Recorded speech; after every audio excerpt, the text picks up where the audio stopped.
Hello everybody and welcome back to my Let's Play of Dungeon Siege. We are in Wesrin Cross trying to go through so we could clear Glacern Pass. We face some kind of interesting horrors here like walking crosses and giant spiders.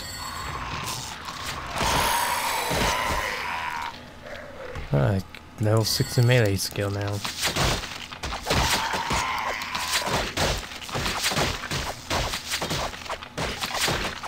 Man, those are a lot of archers.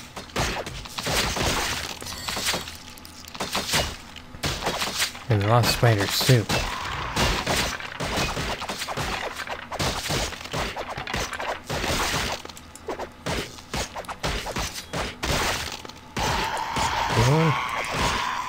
Drink some health.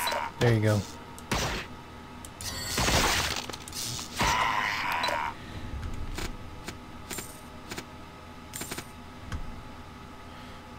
Dropped some good amount of loot.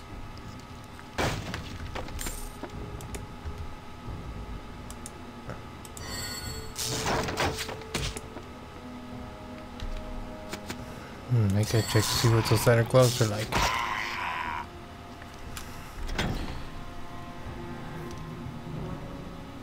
Requires strength 13, 1 to combat magic, and 12. Wow. That's an advanced one. Close is E2, strength 14. Oh, really close. She's close. She'll be able to use this after she gets out. Since her dexterity is almost all the way up. His strength is increasing pretty quickly. That's 18.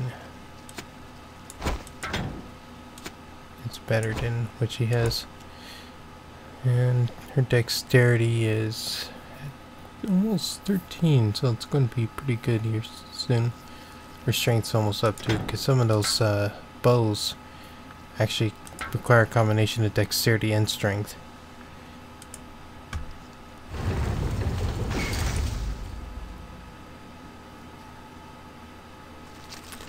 Let's see what is this way. More yellow spiders. They're heading towards behind us.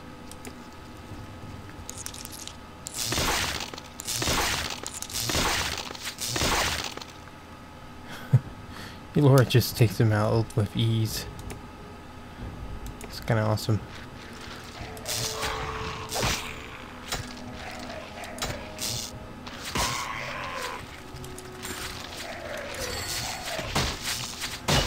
Skeletons.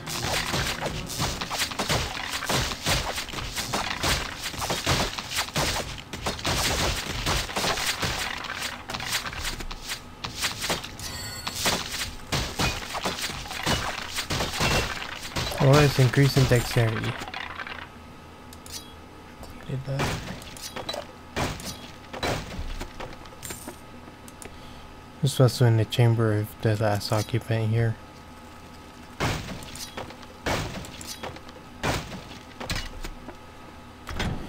Okay, that's a two-handed axe. We don't use those worn hammers. Put this here for her.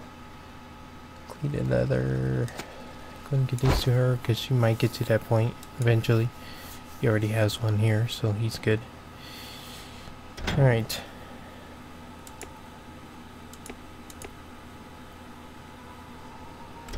Okay. More corpses.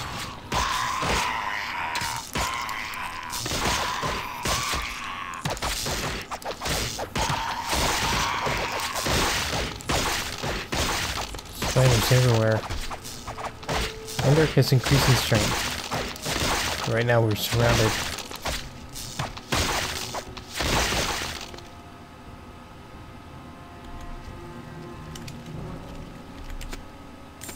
Okay. Hendrik.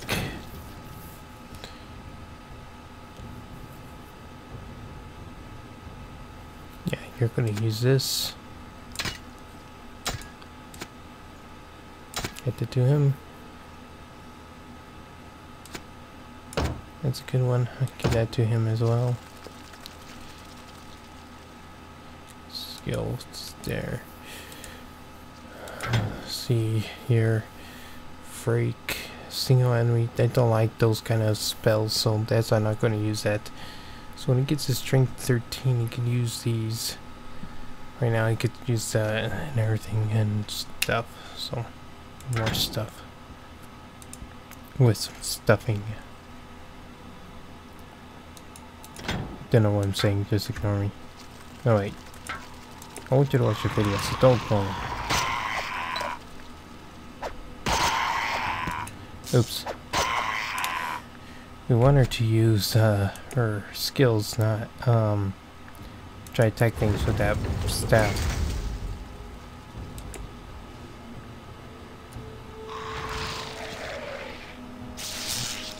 What the hell is that? A cussa? Kinda creepy looking, whatever it is.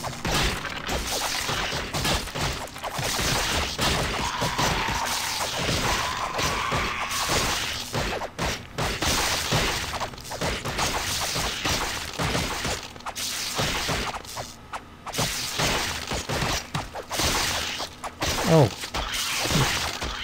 Yet he wasn't using her a bow for some reason.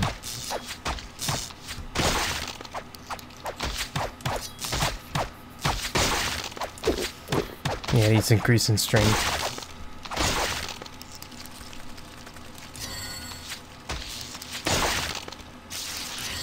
So I got more of those Yakuzas. Yeah, these went up in archery skill.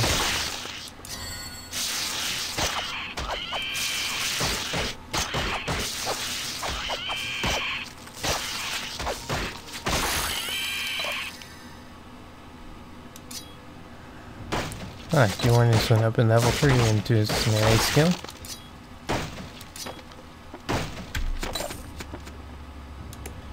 Let's go back and grab this stuff here too. Open up that chest. Oh, it had an explosive in it, but still had some good stuff.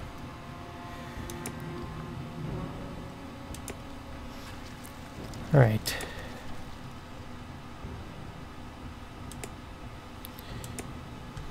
Time to continue on. Now, honestly, I hate this area. I mean, the Wesrin Cross I just do not like. It's the most tedious part, I think, of the game besides the swamp, which is later on in the game.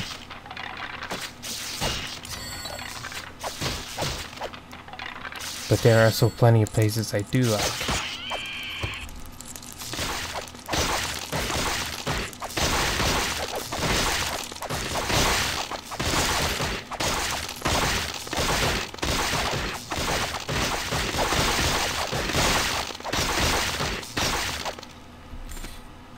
See, some of the areas I like include like this Dark Forest region. I like these caverns at certain points. The castle. I think the Cliffs of Fire. Oh, here's a weapons rack. If we just click on these, it launches out a weapon. It's random, so it may not be a good weapon at all or anything. They also have armor racks, which give out a piece of armor. They're about the same. So this is just luck of the draw there. I'm trying to think of what other areas I liked. Castle, Cliffs of Fire, Droop Village. Yes, they talked about the Droop. We will eventually meet them and fight some of them, and then stuff. So.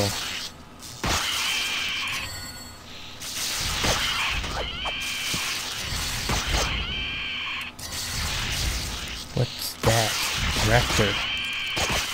And it's increasing strength. It's good.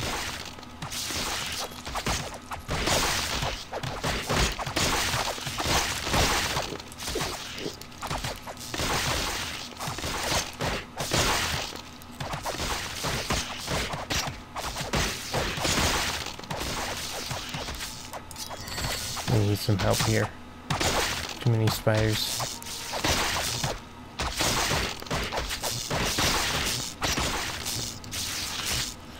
You're going to take out that Makusa.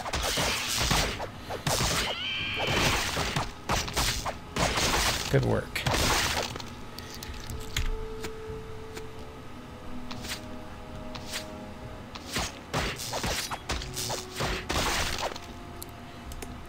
Alright. Mana up. Heal up. Okay, Glacern, since you've increased in strength, you can now use this armor. Nice. And you can use this hack, which is a bit better than what you have currently. Yeah. Oh, my headphones are pinching my ears, so... Okay, this is a bit better than what she has, so... Bam. She is getting closer with dexterity. Intelligence here. Strength 15 is still good. Alright. Let's continue on.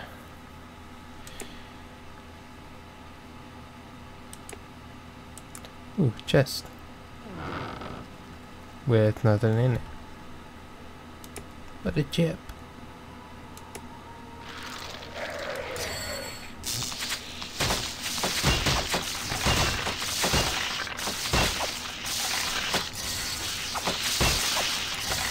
This has creeped me out because of how their eyes look.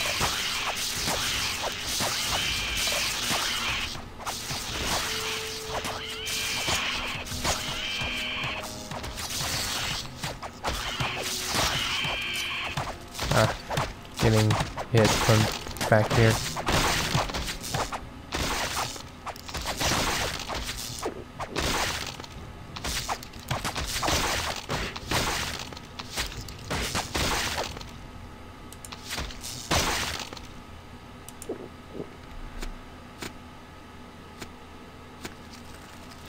Alright.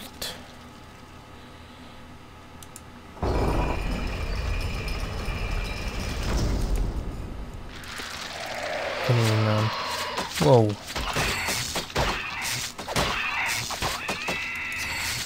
This looks like this was a library area.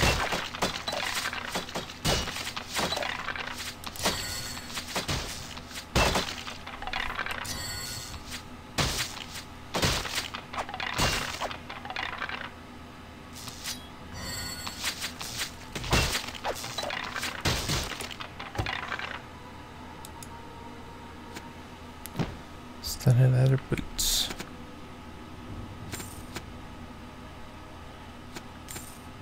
We got one book and there's another book here. History of the Droog. Any more? I guess not. Nope. Let's see about them though. See, swords to plowshares. Okay. By 844, Kersi Noani had been guiding light of his beloved 10th for over 20 years.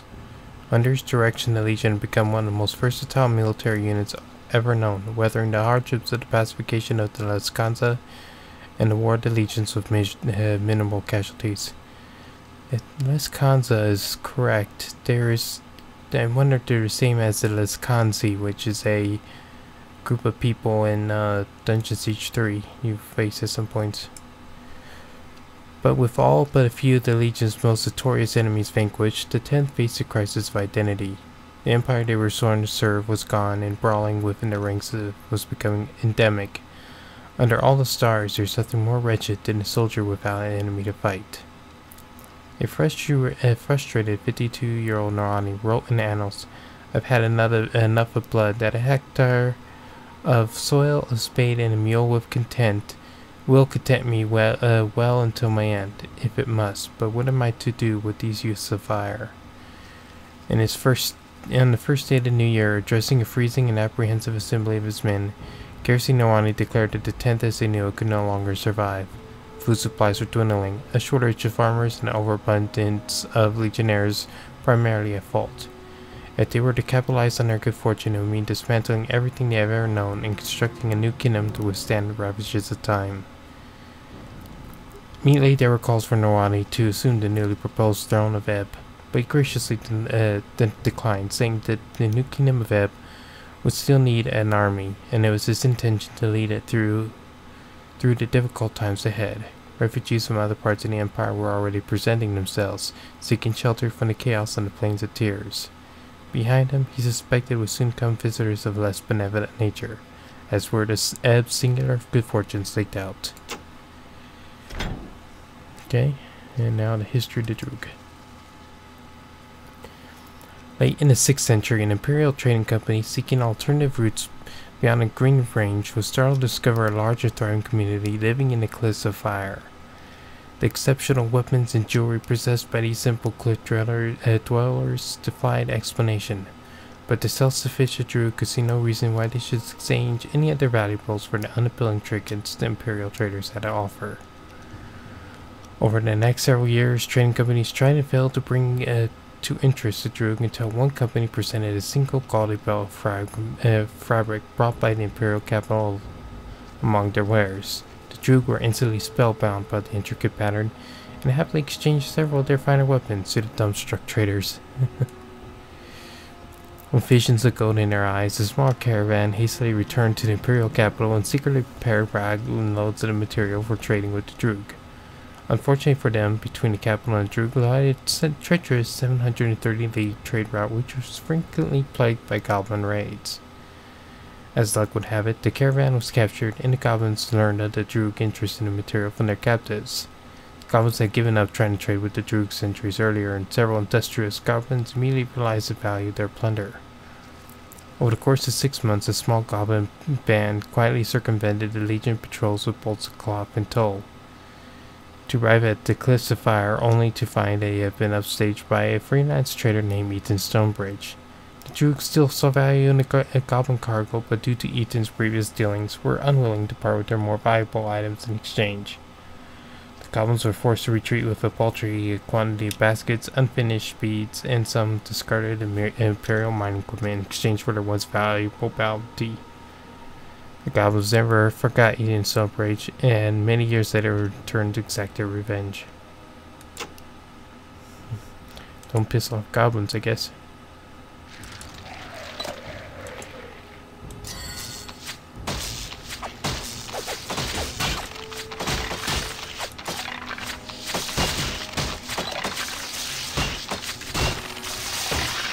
Oh, this is advanced nature, level 3 nature magic. Nice.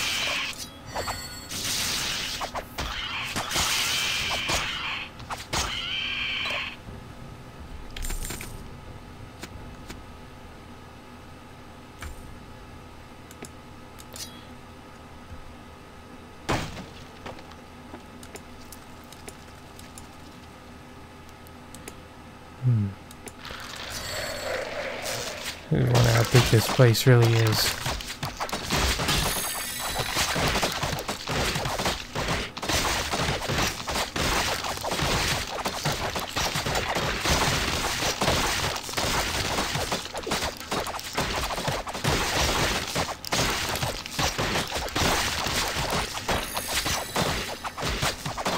Jordan scratched to level 4 in melee skill.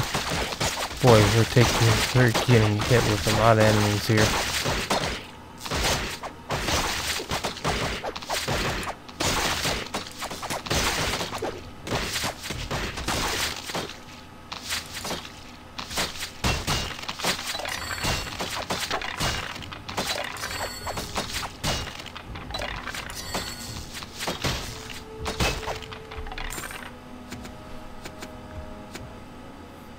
And he just hammered us in that area. But we made it through it, so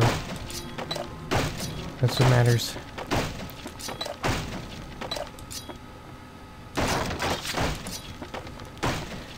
More pleated leather.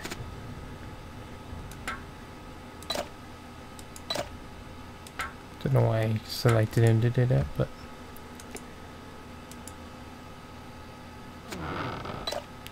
one mana potion in that crate. I mean that chest. What a chip.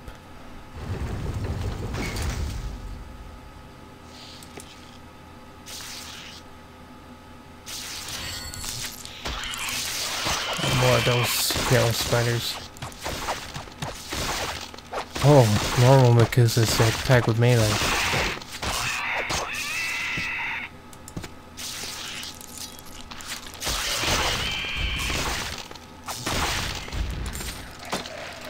Meta Rector.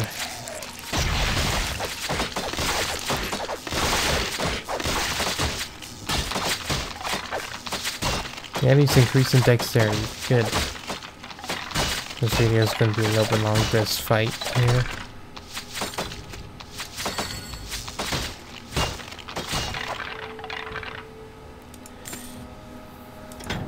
Okay, Niati, what's better? This? This is better. There you go. Just doesn't need that. Though it is a good bow. Oh, I'll just keep with this right now. Wait, 15 to 27, 19 to 29. I'll use that. It's a bit better for her, so. Alrighty. Oops.